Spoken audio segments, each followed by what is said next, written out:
નમસ્કાર મિત્રો, હું છું Aarti Prajapati free education YouTube channel પર આપ સૌનું હાર્દિક સ્વાગત કરું છું. મિત્રો, આજની મનોવિજ્ઞાનની જે આપણી એમસીક્યુ સિરીઝ ચાલી રહી છે એમાં આગળ કન્ટિન્યુઅસ કરીશું. તો આજે વિડીયો છે ટેટ ટાટ જીસેટ યુજીસી નેટની એક્ઝામ અથવા તો જે પણ એવી એક્ઝામ જ્યાં તમારે મનોવિજ્ઞાનને લગતા પ્રશ્નોત્તરી આવતા હોય છે એના માટે તમને અહીંયા હેલ્પફુલ થશે. તો સૌથી પહેલા વિડીયોને લાઈક કરીશું, શેર કરીશું અને ચેનલ પર નવા હોવ જૂના હો બટ હજુ સુધી ચેનલને સબસ્ક્રાઇબ ન કરી હોય તો પ્લીઝ સબસ્ક્રાઇબ કરી લેજો, જેથી કરીને વિડીયોની જે નોટિફિકેશન છે તમને ટાઈમ ટુ ટાઈમ મળતી રહે. તો અહીંયા આપણી બે યુટ્યુબ ચેનલ છે. એક તો યુટ્યુબ ચેનલ પર જે તમે વિડીયો જોઈ રહ્યા છો તો ત્યાં તમને માહિતી મળી જ ગઈ હશે કે જીસેટની તૈયારી પણ અત્યારે કરાવવામાં આવી રહી છે અને બેચ સ્ટાર્ટ થઈ ગઈ છે 2026ની. યુજીસી નેટની જે બેચ છે પૂર્ણ થયેલી છે, એનો સિલેબસ કમ્પ્લીટ કરાવવામાં આવેલો છે. એની પણ પ્લેલિસ્ટ તમને ત્યાં અહીંયા આપણી યુટ્યુબ ચેનલ પર જોવા મળી રહેશે. સાથે સાથે ટેટ ટાટની એક્ઝામની પણ એક્ઝામ રિલેટેડ વિડીયોઝ પણ તમને આપણી આ યુટ્યુબ ચેનલ ઉપર જોવા મળી રહેશે. અને બીજી મારી એક યુટ્યુબ ચેનલ છે ટેરોટ બાય આરતી 222. તો એ ચેનલની વિઝિટ જરૂરથી કરજો, જ્યાં ટેરોટ કાર્ડ રીડિંગ કરવામાં આવે છે અને તમારા ફ્યુચરની અંદર તો પાસ્ટ પ્રેઝન્ટ ફ્યુચર વિશે પણ જણાવવામાં આવે છે, જેનાથી તમને હેલ્પ થઈ શકે કે તમારે આગળ શું કરવું, કોઈ ડિસિઝન લેવું હોય તો તમને ત્યાંથી ગાઈડન્સ પણ મળી રહે છે. ઠીક છે, તો આ બે ચેનલોને તમારે સબસ્ક્રાઇબ કરી રાખવાની છે. ટેલિગ્રામ ચેનલ છે ટેટ ટાટની અલગથી, તો એની અંદર તમને નાની મોટી ઇન્ફોર્મેશન હશે ટેટ ટાટ રિલેટેડ, તો તમને ત્યાં ઇન્ફોર્મેશન શેર કરવામાં આવશે. લિંક અહીંયા આપેલી છે, સાથે સાથે QR કોડ પણ આપેલો છે. બંનેમાંથી ગમે તેનો યુઝ કરી તમે જોઈન થઈ શકો છો.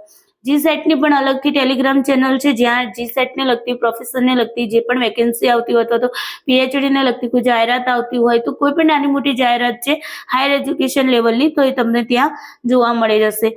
લિંક પણ આપેલી છે, QR કોડ પણ આપેલો છે, તમે બંનેમાંથી કોઈ પણ જોઈન કરી શકો છો.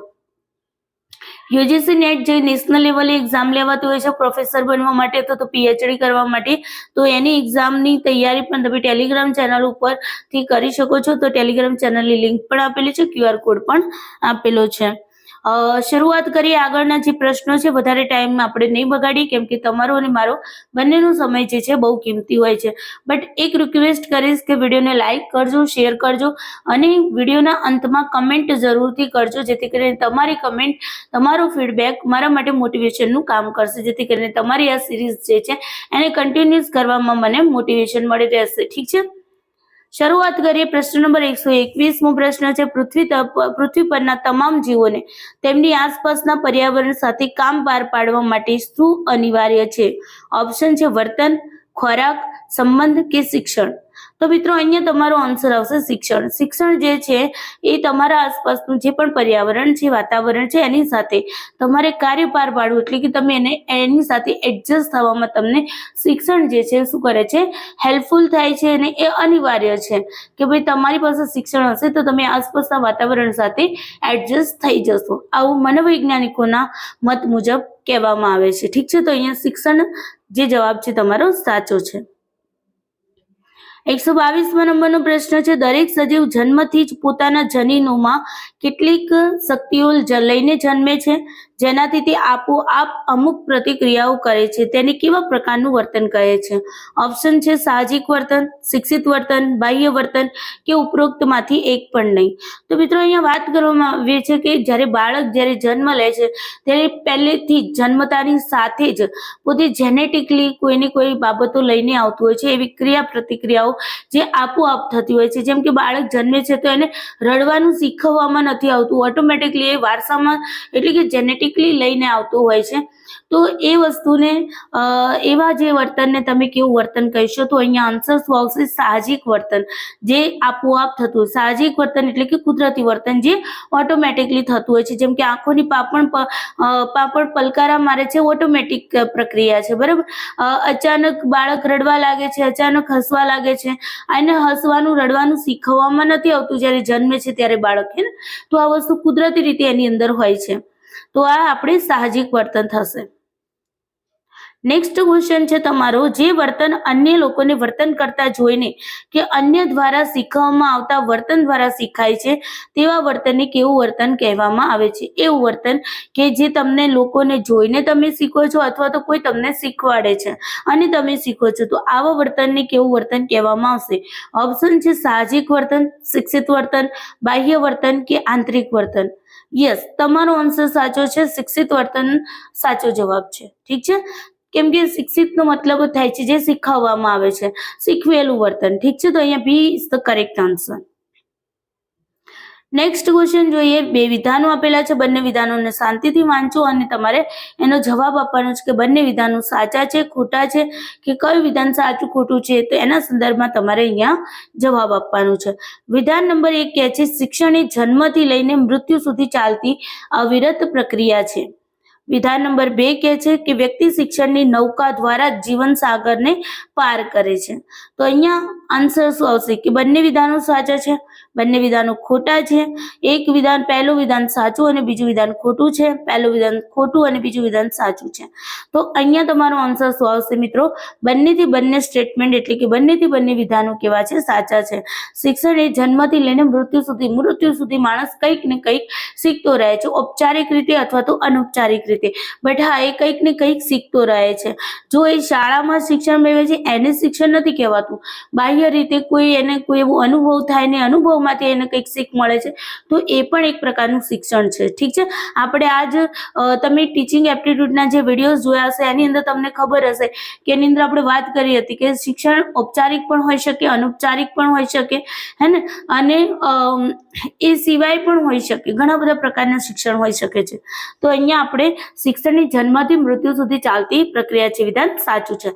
બીજું વિધાન પણ તમારું સાચું છે કે વ્યક્તિ જે છે એ શિક્ષણની જે નૌકા છે એના દ્વારા જ જીવન સાગરને શું કરે છે? પાર કરે છે. ઠીક છે, તો અહીંયા બંનેથી બંને વિધાનો કેવા છે? તમારા સાચા છે. પ્રશ્ન નંબર 125 છે, શિક્ષણ એટલે અનુભવ અને પ્રયત્ન કે મહાવરાથી વર્તનમાં થતું સાપેક્ષ કાયમી ફેરફાર. આ વ્યાખ્યા કોણે આપી છે? તો ભાઈ આ વ્યાખ્યા કોણે આપેલી છે કે ભાઈ શિક્ષણ જે છે એ અનુભવ છે, તમે કોઈ પ્રયત્ન કરો છો, તમે કોઈ મહાવરો એક્સરસાઇઝ કરો છો, અભ્યાસ કરો છો અને એનાથી તમારા વર્તનની અંદર સાપેક્ષ રીતે અથવા તો કાયમી રીતે તમારી અંદર જે ફેરફાર થાય છે, જે પરિવર્તન થાય છે. તો આવી વ્યાખ્યા કોણે આપી હતી? તો અહીંયા ઓપ્શન છે જે બી વોટસન, બી સીટી મોર્ગન, સી પાવલોવ અને ડી સ્કિનર. તો અહીંયા તમારો સાચો આન્સર આવશે બી કરેક્ટ આન્સર, સીટી મોર્ગને આ વ્યાખ્યા આપેલી છે. તો વ્યાખ્યાઓ પણ પૂછાતી હોય છે તો આપણે ધ્યાનમાં રાખીશું. પ્રશ્ન નંબર 126 છે, બે વિધાનો આપેલા છે, બંને વિધાનોને તમારે વાંચવાના છે, સમજવાના છે અને આન્સર કરવાનો છે. વિધાન નંબર 1 કહે છે કે પગનું હાડકું તૂટી જવાથી લંગડાવાની ક્રિયા હોય કે કેફી દ્રવ્યના કારણે જે વર્તનમાં પરિવર્તન જોવા મળે છે તે શિક્ષણ છે. વિધાન નંબર 2 કહે છે કે અલ્પજીવી કે પરિસ્થિતિગત થયેલા ટૂંકા ગાળાના ફેરફારને શિક્ષણ કહી શકાય નહીં. ઓપ્શન છે બંને વિધાનો સાચા છે, બંને વિધાનો ખોટા છે, પહેલું વિધાન સાચું અને બીજું વિધાન ખોટું છે, પહેલું વિધાન ખોટું અને બીજું વિધાન સાચું છે. તો મિત્રો અહીંયા તમે પ્રશ્નને સમજો, બંને વિધાનોને સમજો. પહેલું વિધાન કહે છે કે ભાઈ પગનું જે હાડકું તૂટી જાય છે, ક્યાંક પડી ગયા કે કોઈ એક્સિડન્ટ થઈ ગયું, પગનું હાડકું તૂટી ગયું અને તમે લંગડાઓ છો, તો આ જે લંગડાવાની ક્રિયા છે એ શિક્ષણ કહેવાશે. અને બીજું સાથે સાથે કેફી દ્રવ્યનું જે આપણે નશીલા પદાર્થો છે એના કારણે તમારા બિહેવિયરની અંદર જે ચેન્જીસ આવે છે, શું તેને તમે શિક્ષણ કહો છો? ઠીક છે. બીજું વિધાન કહે છે કે ભાઈ અલ્પજીવી એટલે થોડા સમય માટે અથવા તો પરિસ્થિતિના આધીન જે ટૂંકા સમય માટે જે ફેરફારો તમારી અંદર આવે છે, તમારા વર્તનની અંદર આવે છે, શું એને શિક્ષણ કહી શકાતું નથી? અહીંયા એવું કહેવા માંગે છે. તો બંને વિધાનોને જઈએ તો પહેલું વિધાન જે છે એ તમારું ખોટું છે, કેમ કે શિક્ષણ હંમેશા કેવું હોય છે? કાયમી ફેરફાર હોય છે. આગળ આપણે વ્યાખ્યા જોઈ સીટી મોર્ગનની, સાપેક્ષ અને કાયમી ફેરફાર છે. લાંબા સમય સુધી ચાલનાર તમારી અંદર જે વર્તનમાં પરિવર્તન આવશે એ કેવું હશે? લોંગ ટર્મ સુધીનું ચાલશે, લાંબા સમય સુધી એ પરિવર્તન તમારી અંદર જોવા મળશે. એવું નહીં કે ભાઈ આજે તમારું બિહેવિયર કંઈક અલગ છે ને બીજા દિવસે તમારું બિહેવિયર કંઈક અલગ થઈ જાય છે તો એનો મતલબ તમે કંઈક શિક્ષણ મેળવ્યું છે, નહીં. તમારું બિહેવિયર કન્ટિન્યુઅસલી લાંબા સમય સુધી એક જ જેવું રહે છે, તો મતલબ કે તમારા અંદર જે ફેરફાર આવ્યો છે એ શિક્ષણના કારણે આવ્યો છે. ઠીક છે. તો ટૂંકા ગાળા માટે ક્યારેય શિક્ષણ હોઈ શકે ને ટૂંકા ગાળાનું જે વર્તનમાં પરિવર્તન આવે છે એને આપણે શિક્ષણ કહેતા નથી. તો પહેલું જે છે તમારું ખોટું છે અને બીજું જે છે એ વિધાન તમારું કેવું છે, સાચું છે. તો અહીંયા આપણું જે જવાબ આવશે કેવું આવશે, D is the correct answer. ઠીક છે. પ્રશ્ન નંબર 127 છે, એમાં પણ બે વિધાનો છે. બંને વિધાનોને આપણે સમજીએ અને પછી આન્સર આપવાનો પ્રયત્ન કરીએ. પ્રાણી કે વ્યક્તિના વર્તનમાં તત્કાલીન, હંગામી અને અસ્થાયી પરિવર્તનને શિક્ષણ કહી શકાય નહીં. વિધાન નંબર 2 કહે છે કે પ્રાણી કે વ્યક્તિના વર્તનમાં થતા દીર્ઘકાલીન અને સાપેક્ષ કાયમી હોય તેવા પરિવર્તનોને શિક્ષણ કહેવાય છે. બિલકુલ. હવે તમે આન્સર સારી રીતે આપી શકશો, કારણ કે આપણે આગળના જ પ્રશ્નની અંદર એક્સપ્લેન કર્યું કે ટૂંકા ગાળામાં કે અસ્થાયી પરિવર્તન થાય તમારી અંદર, તમારા વર્તનની અંદર, તો એને આપણે શિક્ષણ કહી શકાતું નથી. તો પહેલું વિધાન તમારું બિલકુલ સાચું છે. બીજું વિધાન પણ આપણું સાચું છે. બીજા વિધાનમાં દીર્ઘકાલીનની વાત કરી છે, તો દીર્ઘકાલીન મતલબ લાંબા સમય સુધી, અને સાપેક્ષ કાયમી પરિવર્તનની વાત કરી છે જેને આપણે શિક્ષણ કહી શકાય છે. તો બિલકુલ સાચી વાત છે. તો અહીંયા તમારા શું થશે, બંનેથી બંને વિધાનો કેવા છે, સાચા છે. તો અહીંયા આન્સર શું આવશે, એ ઇઝ ધ કરેક્ટ આન્સર. પ્રશ્ન નંબર 128 છે, અનુકરણ દ્વારા શિક્ષણનો સિદ્ધાંત કોણે આપ્યો છે? ઇમિટેશન જેને કહેવામાં આવે છે, ઇમિટેશન દ્વારા જે શિક્ષણ મેળવવામાં આવે છે એનો સિદ્ધાંત કોણે આપ્યો છે? આજે સવારે જ આપણે જીસેટના ક્લાસ નંબર 23 ની અંદર આપણે આ જે સિદ્ધાંત છે એના વિશે ડિટેલ્સમાં વાત કરી છે, અને ડિટેલ્સમાં એની અંદર જે પ્રયોગ કરવામાં આવે તો બોબોડોલ ઉપર, એ બોબોડોલના પ્રયોગની પણ સરસ રીતે ચર્ચા કરી હતી. બરાબર. તો જેને પણ એ વિડીયો નથી જોયો પ્લીઝ જોઈ લેજો. ટેટ માટે ખાસ ઉપયોગી છે, સાયકોલોજી માટે બહુ જ ઉપયોગી છે, જે અમારા જીસેટ અને યુજીસી નેટની અંદર સિલેબસમાં છે, એટલા માટે આપણે ત્યાં કવર કરાવેલો છે સિદ્ધાંત ડિટેલ્સની અંદર. ઠીક છે. તો અનુકરણ દ્વારા સિદ્ધાંત કોણે આપ્યો છે? તો અહીંયા ઓપ્શન છે થોર્નડાઇક, પાવલોવ, સ્કિનર કે આલ્બર્ટ બાંડુરા. તો આન્સર શું આવશે? આલ્બર્ટ બાંડુરાએ આ પ્રયોગ આપ્યો હતો, સિદ્ધાંત આપ્યો હતો. એની અંદર એક પ્રયોગ કરી અને એમણે પોતે સિદ્ધાંત આપ્યો હતો. બોબોડોલ ઉપર પ્રયોગ કરવામાં આવ્યો હતો, જેની અંદર 3 જૂથોમાં બાળકોને વેચવામાં આવ્યા હતા અને 3 ગ્રુપોને અલગ અલગ ફિલ્મ બતાવવામાં આવી હતી. ને એ ફિલ્મના આધારે બાળકોને જ્યારે અલગ અલગ રૂમમાં એકલા મૂકવામાં આવે ત્યારે બાળકોએ એ ફિલ્મમાં જે રીતે જોયું હતું એ રીતનું બિહેવિયર રમકડા સાથે કર્યું હતું. તો આ રીતનો એક પ્રયોગ હતો, સરસ મજાનો. તમે ડિટેલ્સમાં તમારે સિદ્ધાંત વિશે જાણવું હોય તો ક્લાસ નંબર 23 જીસેટની જે તમારી ટીચિંગ એપ્ટિટ્યુડના ક્લાસ છે એની અંદર જોઈ લેજો. ઠીક છે. તો અહીંયા આન્સર ઇઝ ધ કરેક્ટ. 129 નંબરનો પ્રશ્ન કહે છે, અનુકરણાત્મક શિક્ષણના સંદર્ભમાં નીચેનામાંથી શું સાચું છે? ઇમિટેટિવ લર્નિંગ જે છે, લર્નિંગ મીન્સ અહીંયા જે સિદ્ધાંતની વાત કરવામાં આવી રહી છે તો એ સિદ્ધાંતના સંદર્ભમાં શું સાચું છે? સામાજિક શિક્ષણ કહેવાય છે અને અવલોકનાત્મક શિક્ષણ કહેવાય છે, મોડલિંગ શિક્ષણ કહેવાય છે કે તમામી તમામ? તો મિત્રો અહીંયા સમજો કે આપણે એ પણ ચર્ચા કરી હતી આજના ક્લાસની અંદર 23મા નંબરના ક્લાસમાં, કે અનુકરણાત્મક જે શિક્ષણનું સિદ્ધાંત છે એને આપણે સામાજિક શિક્ષણનું સિદ્ધાંત પણ કહીએ છીએ, સોશિયલ લર્નિંગ થિયરી જેને કહેવામાં આવે છે, અવલોકનાત્મક શિક્ષણ સિદ્ધાંત કહેવામાં આવે છે, ઓબ્ઝર્વેશનલ લર્નિંગ થિયરી પણ એને કહેવામાં આવે છે, મોડલિંગ શિક્ષણ પણ કહેવામાં આવે છે, મોડલિંગ લર્નિંગ થિયરી પણ કહેવામાં આવે છે. આ 3 એક જ સિદ્ધાંતના નામ છે. ઠીક છે. તો અહીંયા તમારું શું આવશે? D is the correct answer. Next question 130મા નંબરનો પ્રશ્ન છે, 1 થી 1.25 વર્ષનું બાળક કાને મોબાઈલ ફોન રાખતું જોવા મળે છે, તે કયા પ્રકારના શિક્ષણનું ઉદાહરણ છે? ઓપ્શન છે પ્રયત્ન અને ભૂલ દ્વારા શિક્ષણ, અનુકરણ દ્વારા શિક્ષણ, અભિસંધાન દ્વારા શિક્ષણ કે આંતરસૂઝ દ્વારા શિક્ષણ. તો જો એક નાનું બાળક છે પોતે ફોન કાને મોબાઈલ ફોન રાખતું જોવા મળે છે, હાથનો ફોન બનાવીને પણ કાને રાખી અને જેમ કે ફોન પર વાત કરતું હોય એવી રીતે ફોન પર વાત કરતું હોય છે. તો આ જે શિક્ષણ છે, આ લર્નિંગ જે થયું છે, કેવા પ્રકારનું શિક્ષણ કહેવાશે? કયા પ્રકારના શિક્ષણનું ઉદાહરણ કહેવાશે? તો અહીંયા આન્સર શું આવશે મિત્રો?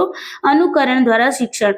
કેમ કે એ અનુકરણ કરે છે, એના પેરેન્ટ્સ છે, એના ઘરમાં કોઈ પણ વ્યક્તિ છે તો આજુબાજુમાં કોઈ વ્યક્તિને ફોન દ્વારા કાને ફોન રાખી અને વાત કરતા જુએ છે અને એ પ્રમાણે એમની નકલ કરે છે. અનુકરણાત્મક નિષેધાત્મકનો મતલબ નકલ કરવી, ઠીક છે. તો એ જે નકલ કરે છે એ અનુકરણ દ્વારા શિક્ષણનો પ્રકાર છે, ઉદાહરણ છે, ઠીક છે. તો અહીંયા તમારો B is the correct answer. Next question છે 131માં નંબરનો પ્રશ્ન છે, પ્રયત્ન અને ભૂલ દ્વારા શિક્ષણનો સિદ્ધાંત કોણે આપ્યો છે? ઓપ્શન છે કોલર, સ્કિનર, થોર્નડાઇક કે પાવલો. આ પણ સિદ્ધાંતની વાત આપણે આજે ક્લાસ નંબર 23માં જીસેટના ટીચિંગ એપ્ટિટ્યુડના ક્લાસની અંદર ડિટેલ્સમાં વાત કરી છે. આખો થોર્નડાઇકનો જે પ્રયોગ છે એના વિશે વાત કરી હતી, એમણે જે કોન્સેપ્ટ આપ્યા છે એના વિશે વાત કરી હતી, જે નિયમો આપ્યા હતા એના વિશે પણ આપણે આજના ક્લાસની અંદર ડિટેલ્સમાં વાત કરી છે. તો please class number 23, class number 22, class number 21 જે શૈક્ષણિક મનોવિજ્ઞાનના ક્લાસ છે પ્લીઝ જોવાનું ભૂલશો નહીં, કેમ કે એમાંથી તમને ઘણો બધો ફાયદો થઈ જશે, ઠીક છે. તો અહીંયા પ્રયત્ન અને ભૂલ દ્વારા શિક્ષણનો સિદ્ધાંત કોણે આપ્યો હતો? થોર્નડાઇકે આપ્યો હતો. તો અહીંયા C is the correct answer. થોર્નડાઇકે કોના પર પ્રયોગ કર્યો હતો? પ્રશ્ન નંબર 132 છે. થોર્નડાઇકે કોના ઉપર પ્રયોગ કર્યો હતો? કૂતરા પર, બિલાડી પર, ઉંદર પર કે વાંદરા ઉપર? તો અહીંયા આન્સર શું આવશે મિત્રો? અહીંયા આન્સર આવશે બિલાડી ઉપર.